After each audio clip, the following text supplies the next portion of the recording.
What's up everyone, it's Dakota and welcome back to another modern video, and today I'm going to be showing you a match that I got in with the blue-black control deck to kind of go over it real quick before we dive into the match itself. Blue-black control is as close as you're probably going to get to just a traditional straight-up control deck. Getting to use cards like Lorien Revealed, mostly with like control decks, you're playing like a lot of lands, and this is a way that you can basically go down on lands and effectively play more spells. As you can see, we're playing, the 4 full Fatal Push, playing a Spell Pierce and a Bloodchief's Thirst, which is a pretty interesting choice. This is the Pro Tour deck list. Went 8 and 2 at the Pro Tour. You have a Singleton Snapcaster Mage to kind of flashback all these powerful spells. You have the full playset of Counterspell Orcish Bowmasters, which we know is one of the best options to combat the One Ring. Speaking of the One Ring, playing 4 full copies of the One Ring as well, alongside Archmage's Charm, Force Negation, 3 Subtlety, the 4 Lorien Revealed, and 2 Murktide Regent. Essentially, what this deck is trying to do is going to kind of like tempo your opponent out. It's going to counter their key spells, kill any creatures that get through. You have these Bowmasters if your opponent slams like a One Ring, and from like countering all their spells and stopping anything really relevant that they can do, you end up playing like a pretty big Murktide Regent, as like an 8/8, or potentially bigger with the other Murktide, or even casting like Snapcaster Mage to get a spell out of the graveyard and beating down and like just closing out the game within like a turn or two.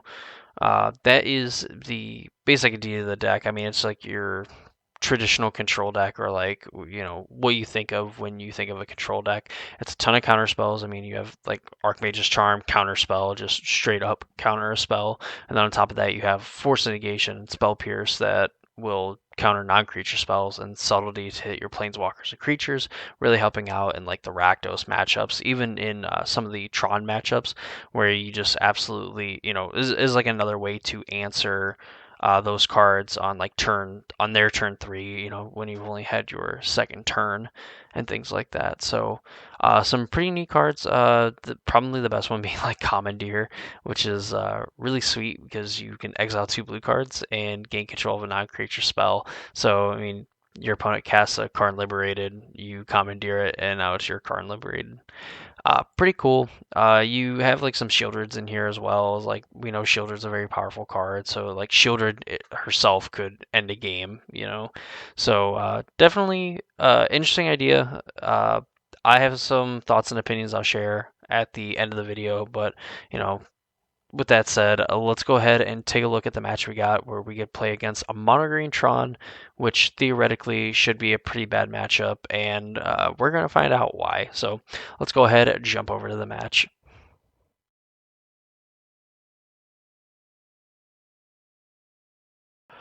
So here we are on the play for game 1. We choose to keep this hand. Evaluating here real quick, we don't know what we're playing against. Of course, you can see like in the chat, they end up mulliganing to 5. Uh, with a deck that mulligans that low, I would really hope that it's a deck that is trying to be interactive. Like even if it is anything like Rakdos, they're going to basically like dump their entire hand.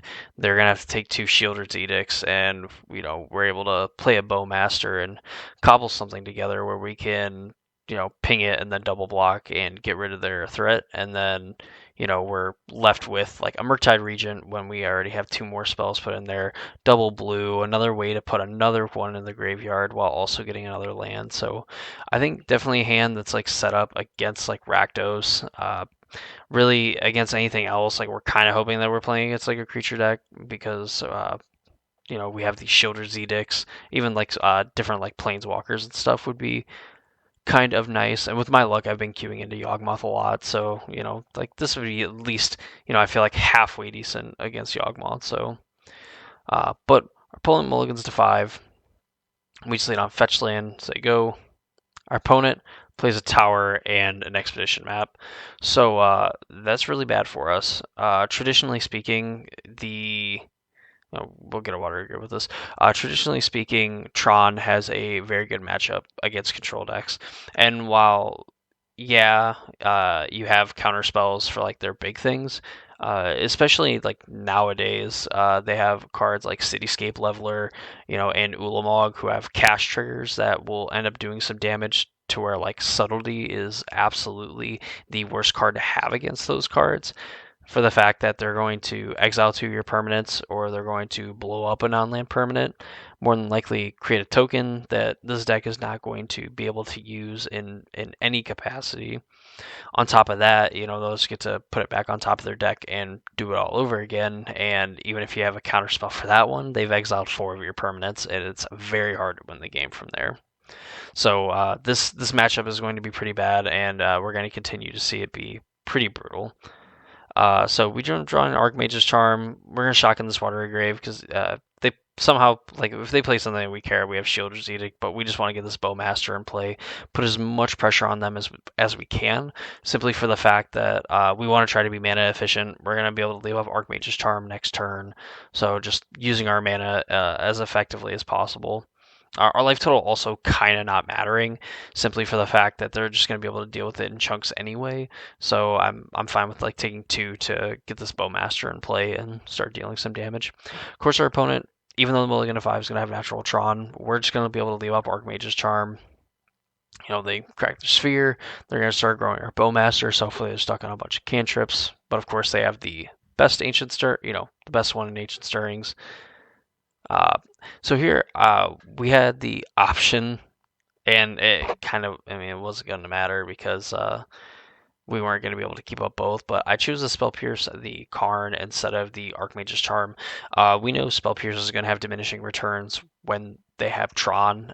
They have a Karn liberated. We're probably not going to beat that card, but the fact that they, played Karn. Uh, there's like an argument to where we could have let it resolve, Shielder's Edict it, and then be able to spell pierce, a relic and stuff like that. But for one thing, relic wasn't on my radar. They were in a mulligan to 5, and they had Natron. Like, what are the chances that after everything and all their cycling and stuff that they were going to end up having a relic, which would single-handedly hose us because we're holding on to this Murktide Regent. But it is what it is. Probably could have let the card resolve and gotten a Shielder's Edict out of our hand. We'd obviously be a lot better set up because we would have an Edict and a Spell Pierce in the graveyard. That we draw another land, so like we're able to, play a Murktide. But in that scenario too, then there's the Karn liberated, and we're kind of just hurting. Like the fact that this relic is here, even in the situation where like we effectively take the relic off the table, it's still not very good for us because then we have to deal with this Karn liberated. And from this point on, we're going to have to leave up this Archmage's Charm and hope that these Bowmaster plus Orc Army token can kind of get there and help us across the finish line. So, we continue to attack. We're hitting for 3 each turn, so this is a decent clock. Opponent activates the relic, plays another Tron land. Not the best one because obviously Tower would have been pretty good. They activate the One Ring immediately. We're not going to be able to target them, so we just end up hitting our Orc Army token. We end up growing it. We didn't want to counter the One Ring simply because like we have this Bowmaster in play. Like our opponent is going to have to try and Warping Wail it or dismember it, while we're holding on to this counterspell. But our opponent plays a Karn. We let it resolve, and this time we're going to Shielder's Edict it. They end up grabbing like Cityscape Leveler. Again, like we're just kind of like playing like protect the Bowmaster, which we're not going to be able to do. End up picking up another Archmage's Charm.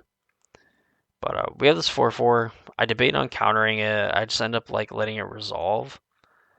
And our opponent's just going to get to draw a bunch of cards. Like, we're definitely in trouble here. We end up drawing some extra cards, drawing another land, and we just end up, thinking about what we're going to do. What are we going to do?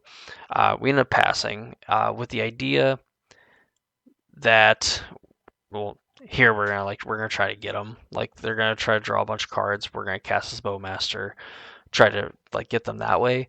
And before they can go to combat, Shielder's Edict the Cityscape Leveler, because if we did it on our turn and got in with the Orc army, like they would be at 6, but then they would just get to unearth this and attack, get rid of the Orc army, and then we're in some pretty deep trouble. So we flash in Bowmaster. They just naturally have the Warping Whale, so like we'll deal damage, grow this. We end up Shielders Edicting them, and then they just get to play and crack a bunch of their stuff, which is a shame that they had an answer to 2 Bowmasters, simply for the fact that we basically had what we wanted to check the ring and a bunch of these other things. They ended up finding another one, legend ruling it because it's stupid. Find another relic and play an Oblivion Stone, and at this point, it's going to be pretty hard for us to try to win. Not attacking because they have protection. We have subtlety, that we could like flash this in to stop something. Ancient Stirrings finds another ring. They draw a bunch of cards, and they're just getting to basically do whatever they want. Like they, we're basically hoping they have a heart attack, and that's like our way of winning. We end up evoking the subtlety. Uh, Basically, like I could have cast it, but what was the card? It's a Murktide Regent. Like we were never casting Murktide Regent, and we're gonna end up forcing the Oblivion Stone pop here anyway. So I don't think that decision was really going to matter. Just the fact that our opponent has so much resources, they end up finding an Ulamog finally after going through over half their deck and casting like 2 Ancient Stirrings before that. On the third Stirrings and drawing however many cards with the One Ring, they finally find an Ulamog. And from that point, like we're not gonna be able to beat it. Like none of these cards do anything. Nothing we can really draw will take the Ulamog off the table. So yeah, unfortunately, like the game that we could have won where our opponent mulliganed to 5, we had 2 Bowmasters, they ended up drawing a ton of rings. Didn't work out because they ended up just drawing like the correct answers for what we wanted to play and what would have helped us close out the game. So that's it for game 1. Let's go ahead and jump over to game number 2.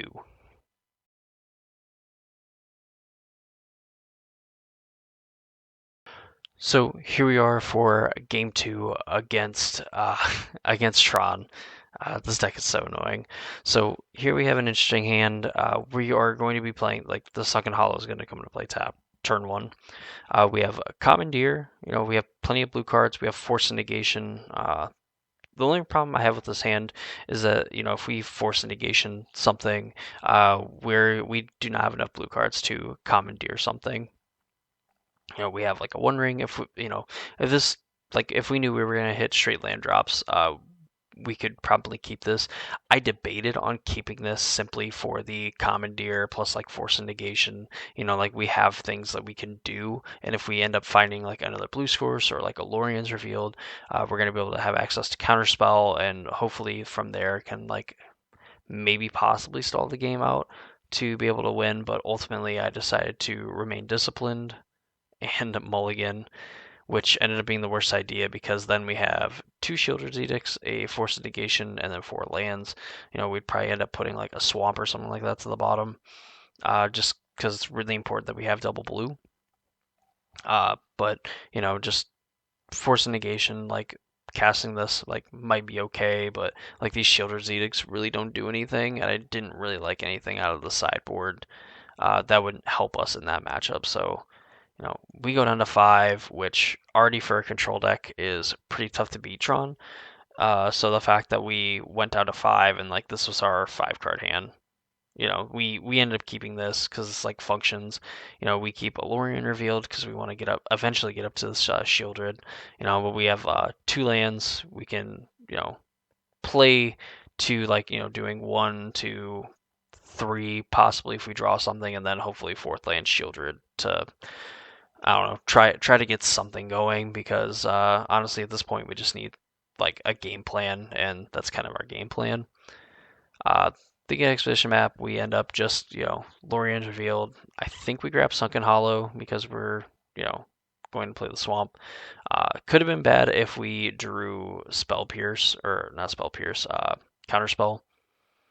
And you'll see here like we end up just like running out the Bowmaster. They're gonna have Natural Tron again. We draw another Bowmaster, so not all bad. I mean, if they decide that they're going to play a ring, I mean, like playing a second Bowmaster is going to do a ton of work. They have Oblivion Stone. Of course, they have like a star. They crack the star, so we're just going to like flash in this Bowmaster in response and just try to get like a burst of damage, which we're going to do a decent amount of. We're going to be able to ping them twice and grow this thing to a 4 power, hit them for 6, put them to 8. I mean, it's going to be pretty tough. Here's a relic. They play another relic. So, I mean, thankfully we're not playing to a Murktide region.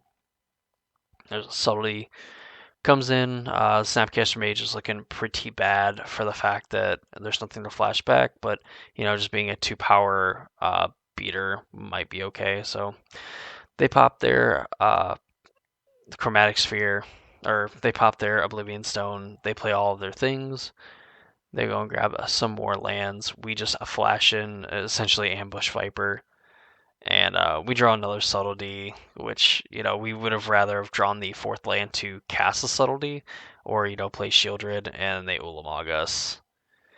And it's pretty bad. The only saving grace here is that when we subtlety them, they end up actually putting the Ulamog to the bottom. Not like it really helps us like suit too much, but it's something, which is pretty bad for us because either they misclicked or they have something better, and chances are they just have something better. So they go Ancient Stirrings, they end up fighting a land, I'm thinking we're in the clear, this is good. They end up fighting a Karn, they have 8 mana, they just get Cityscape Leveler, blow up our Snapcaster Mage, we can't activate the token, not like we can even use the mana from it anyway. We end up finally we drew our 4th land in Manamo, but we drew like the 5th land and we just kind of pack it in. So, really rough games for the blue-black deck, and I played a few more matches with it, and I essentially kind of ran into the same problem. So, let's go ahead and jump back over to the deck, and I'll kind of go over some changes that I would make with the deck moving forward. So we're back here with the deck. There's a few changes that I think I would make with this deck going forward, and one of the things is possibly playing like another Murktide region. I would probably like to see like 3 of these. Maybe go down to like 1 Shieldred in the main, and maybe even cut like the Subtlety, the Snapcaster Mage. You could probably go down like another Charm as well. You go down like these 4 cards, and maybe even like the Bloodchief's Thirst. So let's kind of get these off to the side here. So I think I'm fine with like cutting these. Like you could even like convince me on just getting rid of like Shieldred's Edicts altogether. If you want to keep like the Archmage's Charm and like the other Shieldred. But in cutting like these 5 cards here, I would like to see a 3rd Murktide region and then playing some 1 mana cantrips as well.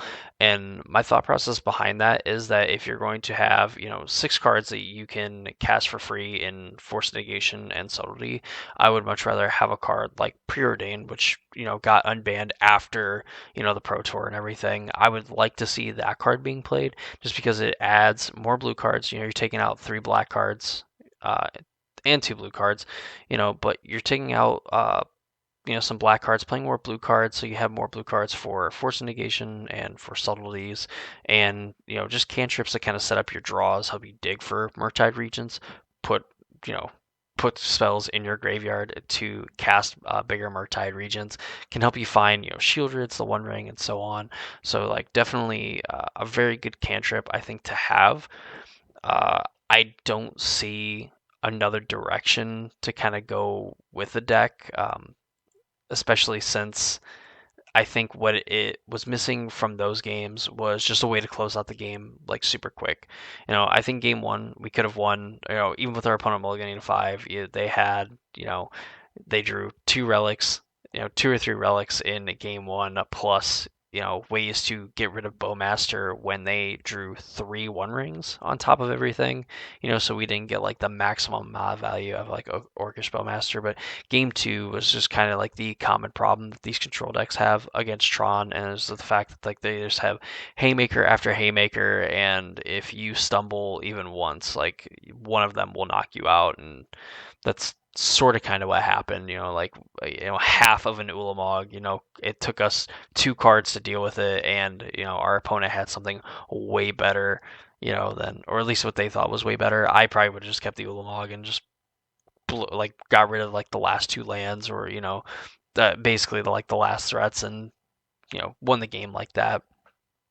So, yeah, I think going forward, I would be fine with like starting at least with like cutting these cards. Maybe if you want like a Shieldred's Edict, like whatever, like you could just cut like an Archmage's Charm, or even like the Shieldred would probably be a little bit better, just to play like start with like 4 Preordain.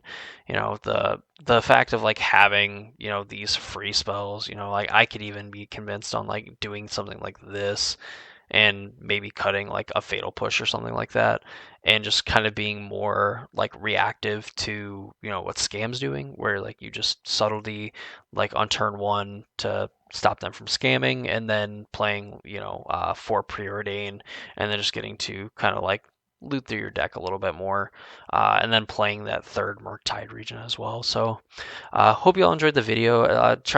Wanted to do it a little bit different, and hopefully to kind of do it this way going forward with any of the decks that we end up playing on the channel. So if you like this, please be sure to like the video.